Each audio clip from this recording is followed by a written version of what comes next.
Eu queria convidar os irmãos a abrir as suas Bíblias em Salmo 145. Salmo 145. Importante que nós estejamos aí abrindo então as nossas Bíblias. Salmo 145 para meditarmos. Dessa vez apenas um versículo aqui, né? E deixar o Senhor falar ao nosso coração. Quem está feliz com o Senhor aí, dá um glória a Deus. Diga muito obrigado. Às vezes a gente acha que a gente fica feliz com Deus só quando tudo vai bem, né? Mas não, nós precisamos estar felizes, estar contente com o Senhor também quando nós passamos por lutas e dificuldades na nossa vida. E eu vou ler aqui na minha versão, Salmo 145, versículo 4, e vai dizer assim: uma geração a outra fará o louvor de tuas obras, proclamando os teus maravilhosos feitos. Esse texto de Salmo nos faz meditar nessa noite, muito rapidamente.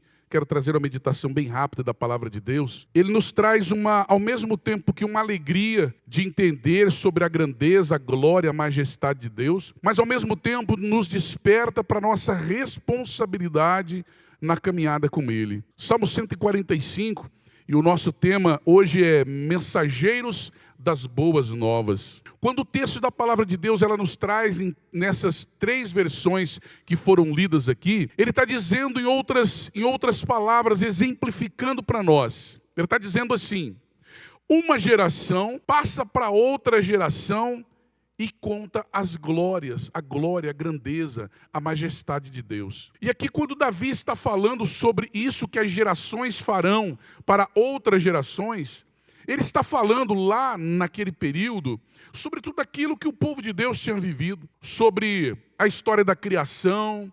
Ele está falando sobre a caminhada do povo de Deus pelo deserto, tudo aquilo que eles viveram, tudo aquilo que eles passaram, a glória de Deus. Imagina aquele povo sendo ensinado a contar para as outras gerações o que tinha, por exemplo, acontecido no deserto. Irmãos, e às vezes a gente lê a palavra de Deus, ou a gente canta uma canção como essa, mas a gente não medita verdadeiramente, profundamente, naquilo que o texto, tanto aqui da palavra, quanto da canção, está querendo dizer para nós. Quando nós cantamos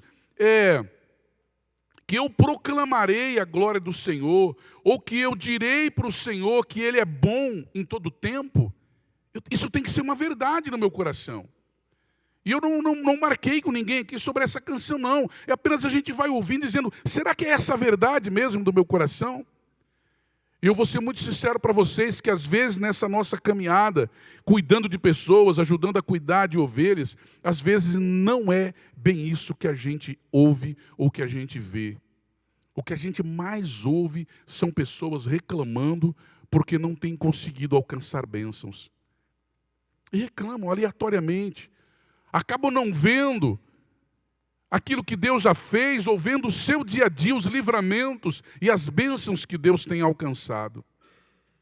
Porque às vezes nós ficamos tão limitados naquilo que faz muito sentido para nós e deixamos as outras coisas que faz sentido para Deus. Então, quando aqui nós falamos, por exemplo, eu imagino aqui Davi então dizendo: olha, uma geração vai contar a outra geração aquilo que eles viveram no deserto.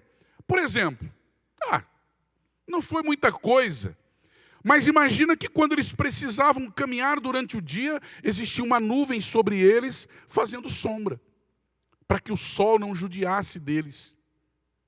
Não é muita coisa, né? Imagina só se nós vivêssemos isso hoje. Mas tudo bem, durante a noite, eles tinham uma nuvem de fogo que alumiava para que eles pudessem caminhar.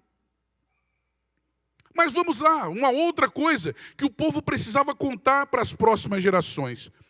Quando eles chegaram na beira de um mar, eles precisavam atravessar aquela água. Uma água extremamente profunda. E alguém foi lá e encostou o cajado e abriu aquele mar, aquela água, e eles passaram a pé enxuto. Vocês entenderam que quando a gente passa batido diante de um ensinamento que precisa ser levado para outras gerações, a gente não observa as maravilhas e a grandeza daquilo que Deus fez e vai fazer no meio do povo dele? E quando Ele nos chama para dizer para nós também hoje, o que nós estamos passando, ou repassando, ou contando para as outras gerações, o que vem em nossa mente? O que fica para nós? O que sobra para nós? O que nos faz refletir? O que as outras gerações ouvirão de mim? E eu fiquei meditando hoje, quando eu estava assim, preparando, meditando nessa palavra, pensando quanta gente a gente tem ouvido murmurar, reclamar. E eu fiquei pensando, Senhor, quando o Senhor diz para nós, para a gente poder contar para as outras gerações a grandeza, a glória e a majestade de Deus, será que em vez disso eu tenho falado para as outras gerações é murmuração, é reclamação?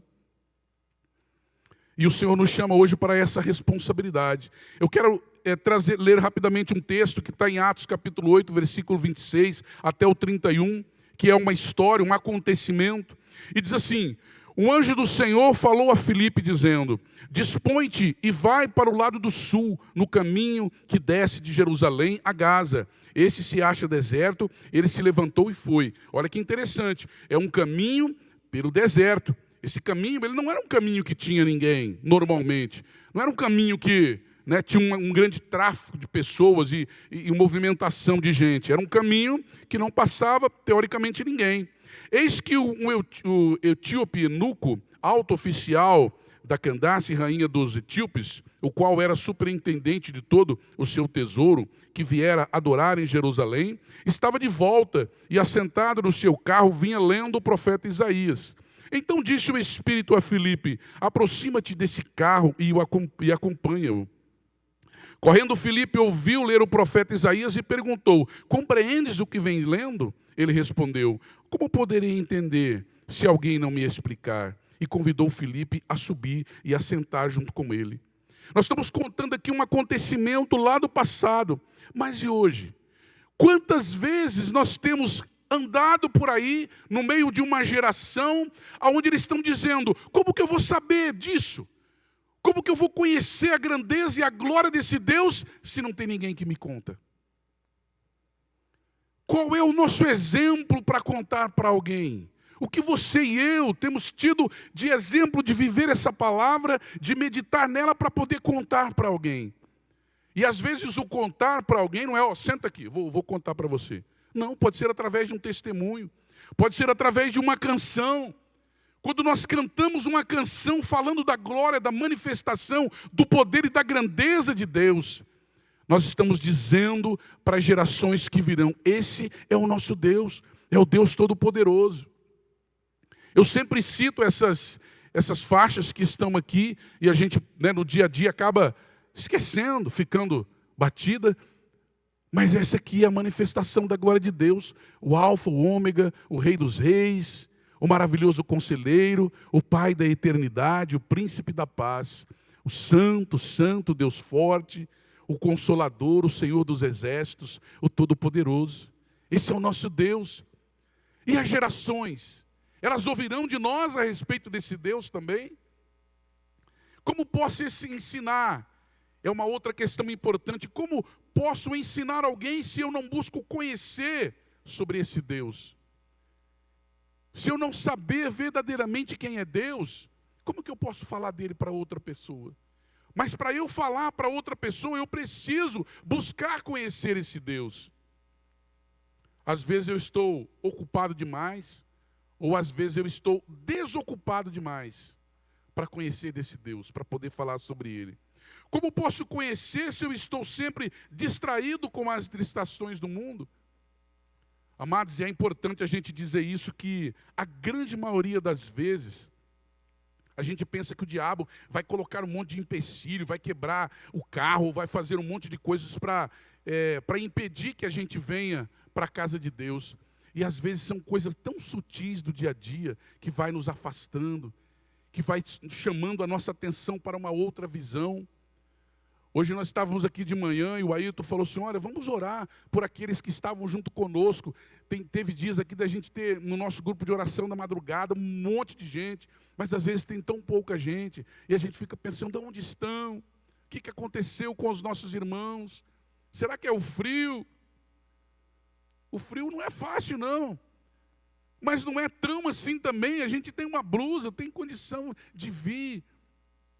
E me veio um exemplo, né? Eu lembro muito da minha mãe, quando a gente sempre foi criado na chácara, né? Sempre tivemos aí animais lá na chácara. E a gente tinha, naquela época, essas galinhas caipiras, tinha umas galinhas muito bravas, né? Aquelas galinhas, não sei se era índia, umas galinhas muito bravas. E eu lembro bem da minha mãe, quando ela ia colher ovo daquelas galinhas, se colocasse a mão lá, a galinha já vinha bicar, né? E bicava duro mesmo. O que a minha mãe fazia? Ela colocava um pouco de milho numa mão e levava para a galinha. Enquanto a galinha bicava no milho, ela ia com a outra mão e pegava os ovos. Eu fiquei lembrando hoje, olha que interessante.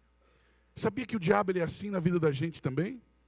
Ele nos distrai com questões enquanto ele vai roubando aquilo que Deus tem colocado na nossa vida. São distrações, e às vezes boas, do nosso dia a dia. São distrações do nosso trabalho, a nossa busca por recursos financeiros, enfim, um monte de situações. Mas ele vai nos concedendo isso, nos dando algo para chamar a nossa atenção, enquanto ele vai roubando de nós aquilo que é precioso, aquilo que Deus tem nos entregado. E eu me lembrei de uma outra cena. Eu assisti lá no Discovery Channel uma vez, uma cobra muito perigosa, muito rara também, e ela ficava num penhasco, e com a pontinha da cauda dela balançando, que parecia um alimento, parecia um pequeno coró, vamos dizer assim, e ela ficava balançando. E as aves que iam passando, achavam que era. E quando eles vinham para bicar, na ponta da cauda dela, era a hora que ela abocanhava. E o diabo também é assim na nossa vida. Ele vai nos distraindo com coisas que vai nos levando. E a Bíblia diz que um abismo, ele leva a outro abismo. Quando a gente percebe, a gente já foi engolido pela serpente, pelo mal, pelo nosso inimigo. E é importante que nós tenhamos a nossa boca pronta para proclamar as gerações que virão. E às vezes a gente fala de gerações que virão, pensa só nos nossos filhos, né? Naqueles que estão em nossa volta. E as gerações são essas que estão aí.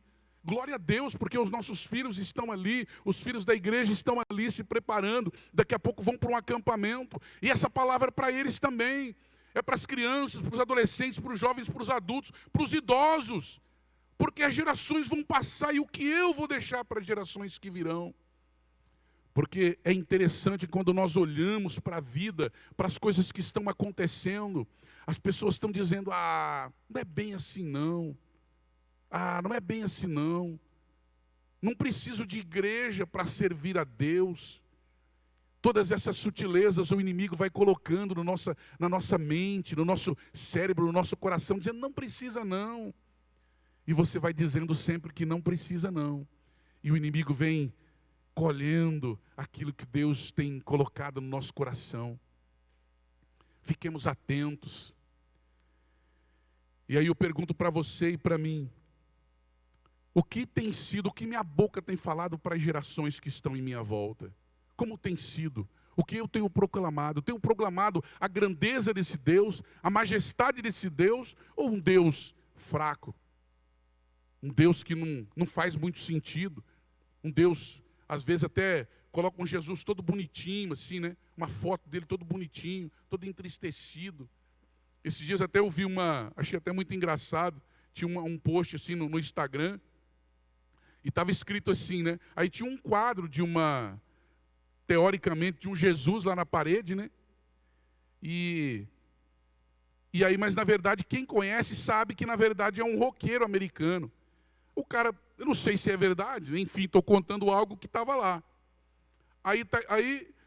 Certamente, né, vamos dizer assim, que seja verdade. Teoricamente pode ser que seja mesmo. Aí o rapaz está dizendo assim, eu coloquei um quadro do roqueiro lá, um roqueiro muito antigo, né, agora não recordo o nome dele, um roqueiro antigo lá num quadro na parede, porque o cara gostava do roqueiro, mas a avó dele passou anos e anos rezando na frente, porque ela achava que era foto de Jesus. E teoricamente, por aquilo que a gente vê por aí, parecia mesmo. Mas roqueiro é cabeludo também, esses roqueiros americanos lá da Europa, são olhos azuis e tal. E a senhora achou que era Jesus Cristo. E passou a vida inteira rezando aos pés da foto do roqueiro. mas era alguém que colocou lá. O que tem nos atraído? O que eu tenho falado para as gerações que virão? É aquele Jesus lá, da foto na parede? Ou é esse Deus Todo-Poderoso que eu tenho vivido experiências com Ele? Ou não? Ou eu não tenho vivido experiências nenhuma? Eu venho aqui, canto uma canção, sem saber nem mesmo o que eu estou cantando. Qual é a mensagem que ela tem colocado para mim e para as gerações que virão? E hoje, enquanto eu meditava, eu fiquei ouvindo umas canções da Aline Barros, aquelas mais antigas, né? E me lembrando e adorando a Deus ali com aquelas canções um pouco mais antigas e pensando, até porque há poucos dias ela foi bastante criticada também em redes sociais, e me veio uma coisa à minha mente: eu prefiro lembrar dos frutos que ela deu do que dos defeitos que ela tem, porque os defeitos eu tenho também, mas ela está deixando muitos frutos, e eu gostaria de deixar fruto também para as próximas gerações. E para a gente encerrar, proclamar a glória e a majestade de Deus para as próximas gerações. É proclamar, é cantar, é contar, é testemunhar, é viver essa experiência no dia a dia. Porque se nós estamos andando todos os dias, irmãos, reclamando das coisas da vida, que Deus nós temos? Que Deus é esse meu, que todos os dias eu preciso ficar reclamando dele? Eu preciso entender que, independente das circunstâncias e das situações, eu tenho sempre uma palavra de ânimo para alguém, para dizer: o Deus que eu sirvo é um Deus todo-poderoso, e esse Deus que eu sirvo, ele tem poder para mudar a sua vida, para transformar e para curar. E é por isso que no início do culto aqui, nós oramos por pessoas, para que Deus cure pessoas. Não é para cumprir um ritual, porque nós cremos que Deus está fazendo, e nós temos ouvido testemunho mesmo. Hoje mesmo eu mandei uma mensagem para a irmã Marlene. A irmã Marlene é mãe da Miriam e da Andréia. Minha irmã, como que está? Olha, foi uma bênção, obrigado pelas orações. Eu estou aqui, estou firme, está tudo bem. E eu falei: glória a Deus. Esse é o Deus que nós cremos que pode fazer milagre, que pode curar, que pode transformar, que pode mudar a nossa sorte. E para a gente finalizar o texto todo, ele desde o início ele diz assim: exaltar-te-ei, meu Deus e Rei, bendirei o teu nome por toda a eternidade. Todos os dias te bendirei e louvarei o teu nome para todo sempre. O Senhor é grande, muito digno de louvor, sua grandeza é insondável. Uma geração a outra fará louvor das tuas obras, proclamando os teus maravilhosos feitos. Pregarão sobre a esplêndida glória da tua majestade, e eu meditarei sobre as tuas poderosas realizações. E o texto vai continuar até terminar o capítulo 45, e segue por toda a palavra de Deus, mas eu termino com essa aqui: pregarão, está dizendo que pregarão, e é o que eu estou fazendo hoje. Pregarão sobre a esplêndida glória da tua majestade, e eu meditarei sobre as tuas poderosas realizações. E é o que eu estou fazendo aqui hoje, pregando sobre ela, porque lá Davi já estava dizendo que fariam isso, e eu estou fazendo hoje. E eu espero que todos nós saiamos daqui decididos a dizer: essa geração não vai passar sendo que eu não manifeste a glória de Deus na vida dela, que eu não mostre para elas. Às vezes até os nossos filhos estão passando batido, sem a gente mostrar a glória de Deus na vida deles. Está passando as gerações, e a gente deixando que essas gerações passem, como a Europa, por exemplo, que as igrejas estão se transformando já se transformaram, na verdade, em danceterias. Estão fechando, virando comércio, porque as pessoas estão querendo de passar para as próximas gerações a glória, a grandeza, o poder e a majestade do nosso Deus.